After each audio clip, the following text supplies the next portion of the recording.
Mike, where you from, bro? But I'm from Atlanta. You right here. Yo, look at the camera. You from Atlanta? Yeah, I'm from What Atlanta. part of high school you went to? Shit. High school, I went to two high schools, bro. Douglasville, I'm out in Douglas County, so around Six Flags area. It was Lithia Springs High School Yeah. in New Manchester. Oh, dope. Hey, Lithia Springs, the reason I transferred out of Lithia Springs to go to New Manchester, bro, it's a crazy story. Okay. So my hair, I just started growing my dreads. Mm-hmm. I ain't like the school from the first place, bro. So what happened was when I first started growing my dreads, it was ROTC. You was And in ROTC? they tried to put me in ROTC Okay. freshman year. And I was like, they said, hey, your hair got to be under 2 inches. I said, hey, get me out this class. I'm growing dreads, bro. Right. It was like, anybody that want to leave, go to the back of the class. I stood up and left. They tried to call me a hoe because why you can't take this class because you want hair. I'm like, bro, I love these shits, bro. Yeah. Like, I love my locks, man. So I always was passionate about my locks. So 10th grade year, I got my hair, my locks dyed because I Mm-hmm. wanted, a football player, bro. It dye, I got it dyed red. Mm-hmm. The shit hang out the helmet. So they had like a lawsuit happening at the school where a girl came to school with unnatural hair color, so her hair was red, and they tried to tell her she can't come to school until she fixed her hair color. So they had filed a lawsuit on the school saying that's not right. So now the school trying to crack down on every student. Yeah. I just got my tips dyed now. It was just the tips. And obviously my hair wasn't this long, but just the tips. They like, Michael, you got to go to ISS every day if you don't dye your hair back black. Cause they had a lawsuit going on. I'm like, what? They told me it's not a natural hair color. Dude, does this bother education right now? Why are you putting me in punishment because of my hair? I can't dye this shit For back. your personal style. Yeah, like, what was wrong with that?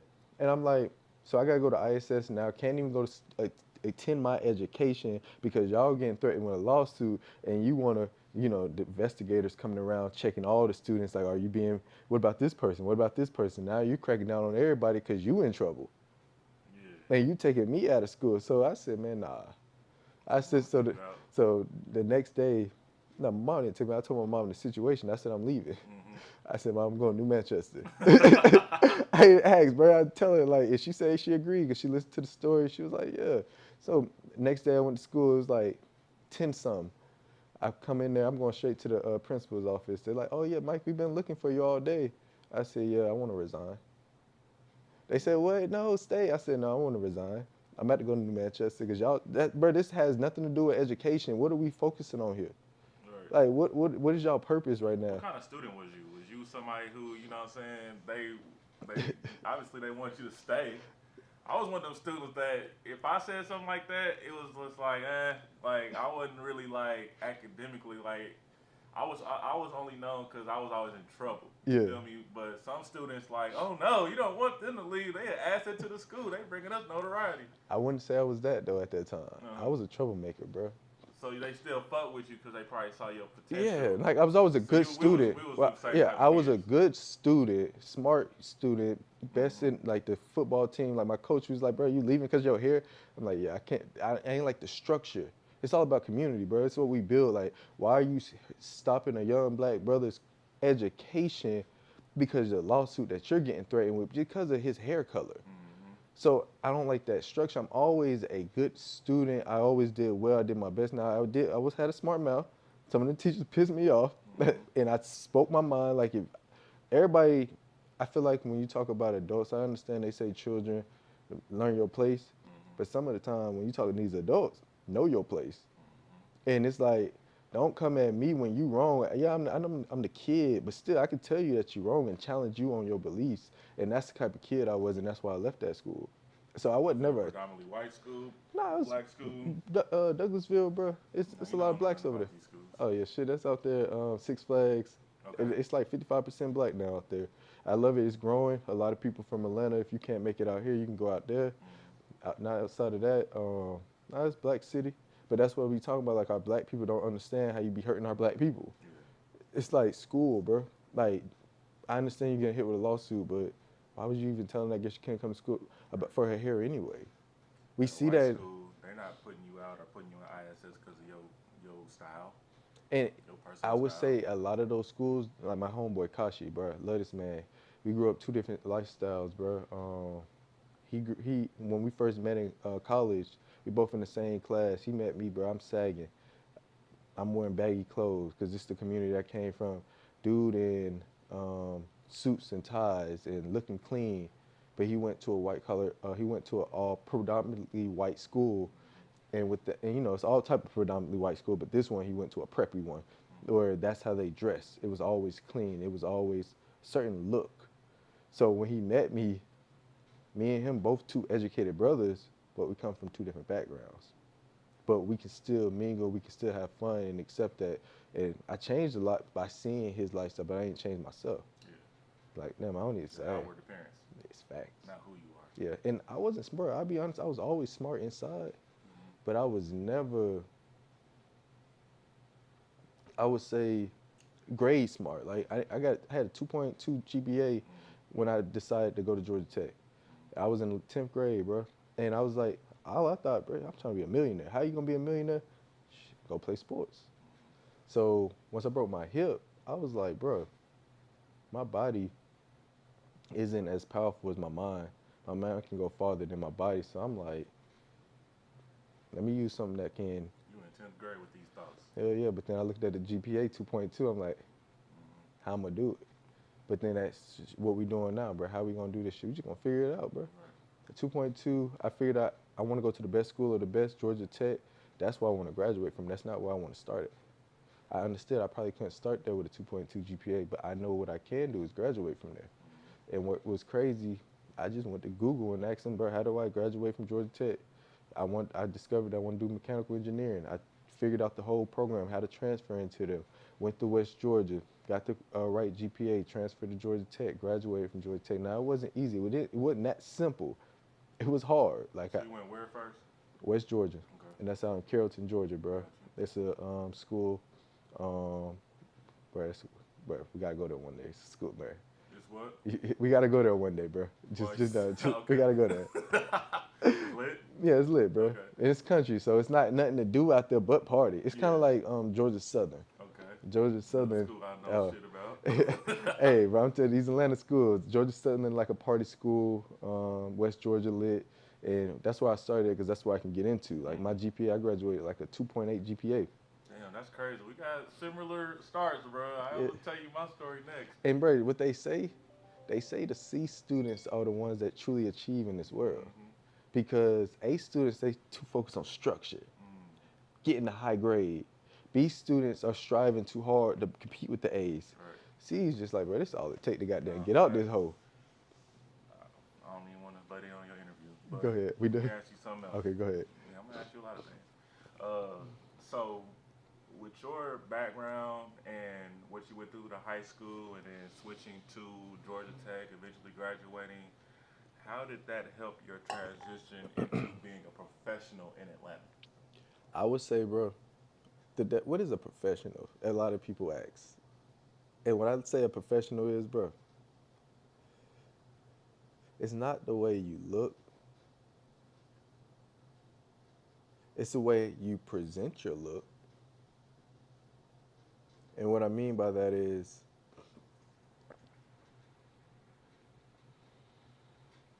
I almost lost myself trying to look like a certain kind of professional. And there's many kind of professionals.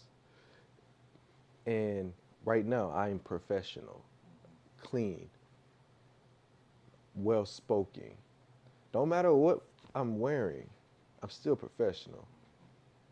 And I would say, how did Georgia Tech and my childhood shape me to be a professional in Atlanta?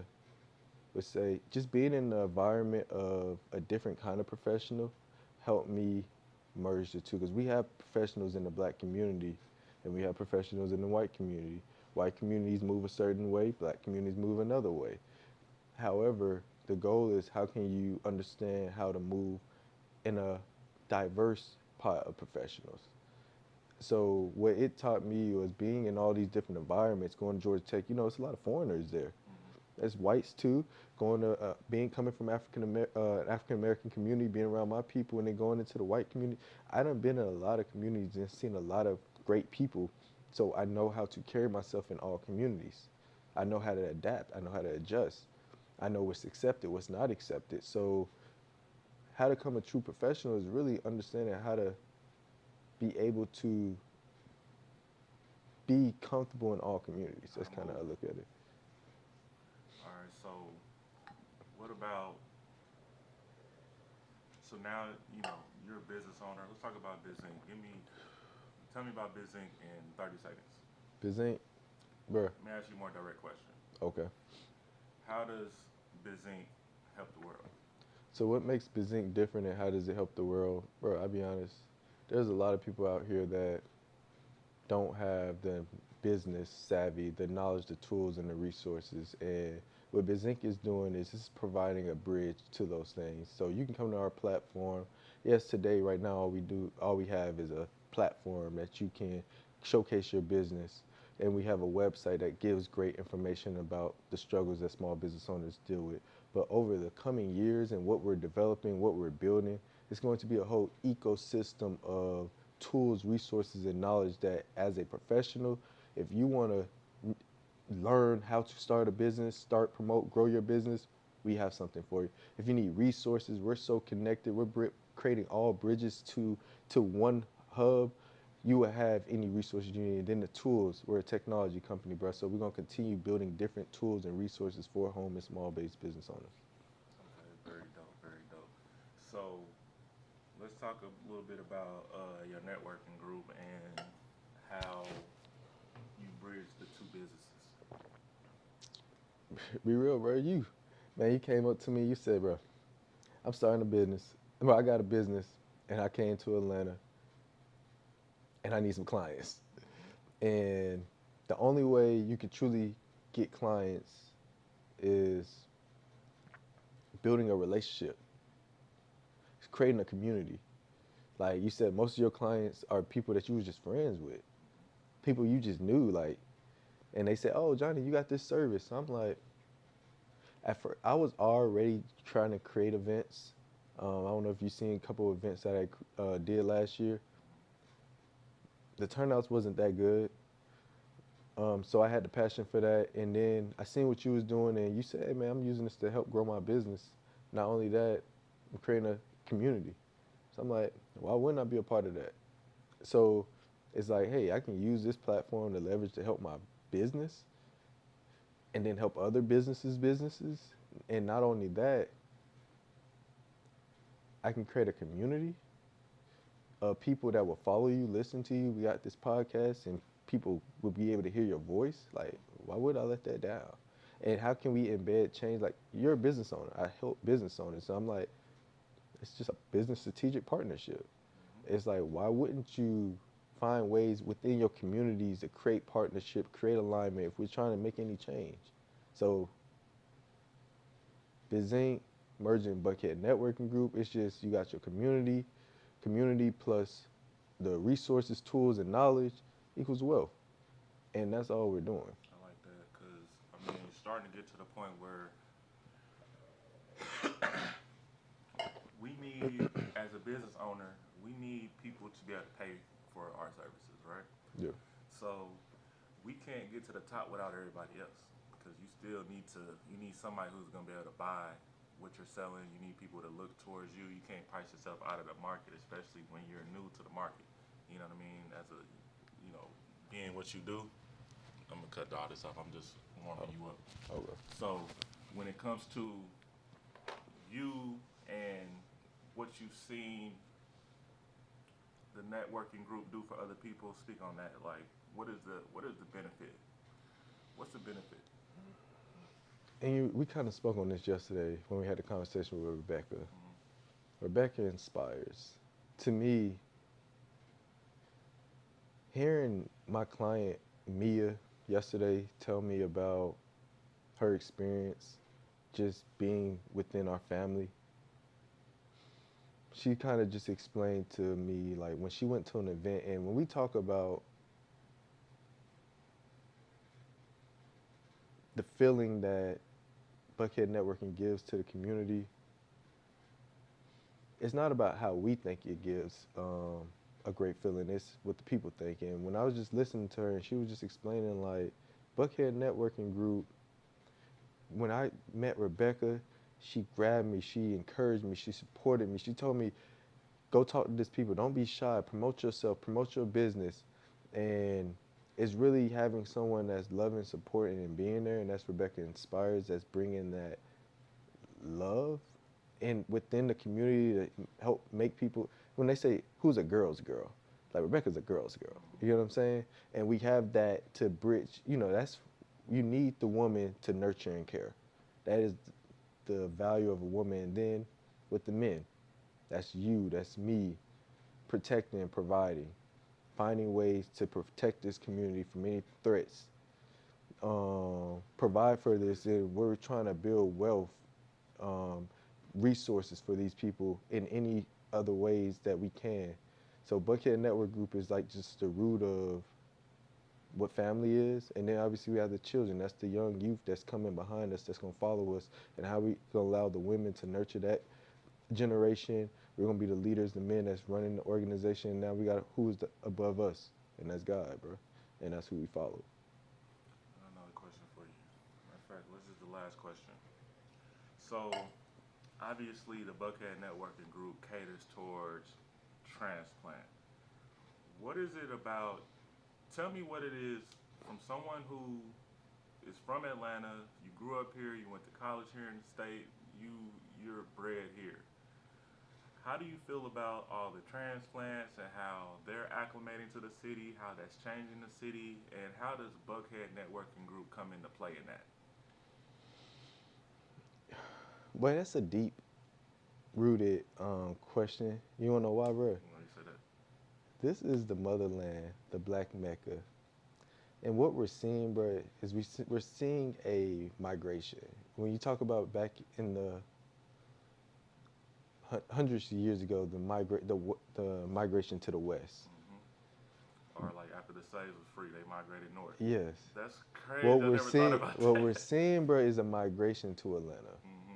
because we're noticing, and what you hear outside is if you're black and you're African American, this is a safe place for you to come build wealth because you're accepted here. You see, we have a black mayor.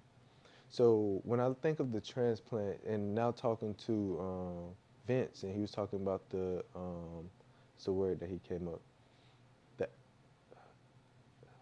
this word gonna come to me in a minute, but he was talking about people that's from Africa, but that lives around the world that has been lost and can't The find. African diaspora. Yeah, the diaspora. Yes, thank you. The diaspora. We are the African American diasporas. And working with him, and he's trying to provide resources that can allow us to get resources from Africa to help us here. It's just beautiful. And I just look at the migration to Atlanta is something that's going to, in history, really be huge, bro. Like we just was named the world's most educated city. Not saying it's just African American cities. We are a melting pot of whites, blacks, Indians. Like I just said, Georgia Tech is foreigners. Like we're a melting pot of riches and royalty, and we're coming together as one community, and we're finding a way to live together. And that's what I love about Atlanta. And as long as we continue pushing that mission, bro, I'm gonna give you something. A thought. I will vote for Donald Trump if he allows me to put a wall around Georgia. If he allows me to put a wall We want to around keep people out, Georgia, or we want to keep people, let people in. the same way he doesn't want the people to come threaten his community, same way I don't want people to come threaten my community. I'm not keeping no one out. We got open doors. But you want to just I kind just of want a like, wall. You know, Donald Trump, you want a wall? I want a wall. Come on, let's you want make to it. filter in who comes in. Yeah. Make sure they quality. Yeah, I man, hear make you. sure they fit in our community. I hear you. That's not going on our Instagram, but that'll go on YouTube. That'll go on YouTube. All right. So, what's your responsibility when it comes to helping transplants acclimate themselves to the new city? What's my responsibility? I'm a Atlanta native, bro. You came in here, you said you want to do something, I welcomed you in. Everyone that you brought to the table, I love. Like everybody from Indiana, bro, your people dope. And it's my responsibility to help understand your challenges, your pain points, and the other people, and you see a different point of view. I say all the time, bro, I'm tunnel vision for Atlanta. You guys come from the outside and y'all migrating into Atlanta. You got another point of view. You done seen the world in a different way. And I'm like, bro, this is the safe haven for blacks. I've been here. Yeah. This is what I know. Now it's not always safe in all areas. Like I done been in the struggles in this city, but my responsibility is to allow me to pour my knowledge that I have about the city of Atlanta onto the community of individuals like yourself so you can spread that knowledge. Love that. All right, I want you to take your phone. I'm gonna give you like 10 seconds to write down 5 marketing tips real quick. That way you can have some notes to speak to them real quick. Because I want this content to be transferable to your page and still give gems on our page. So, quick 5 tips. Actually, make it three. Make it three. Make it three. Make it three. Make it three. You want to talk about marketing or branding? Let's ask me a question. I don't gotta write All nothing right. down. Mike, what's the number one thing someone needs to think about as they build their brand, their personal brand? Their passion. Your brand is you. I say all the time, I would never step on top of Buckhead Networking Group because that was your vision. I'm gonna allow you to express what you see, and Buckhead Networking Group is a symbol of you. It's your brand. Your brand is you. If you start a business, you wanna do something that you love, that you care about, and everything that you see about BizInc, that is me. I want to help people. I want to provide tools, resources, knowledge, technology. That's your brand. That's me. Dinesh is with me, but he has his own passion. He wants to do things. So when it comes to your brand, focus on what you truly love. It's going to be a struggle, but find the right people that can strategically partner with you and build what you see as the vision of your brand and your company. And what people are going to remember, they're not going to remember your name. They're going to remember that painting, that artwork that you just created from your vision.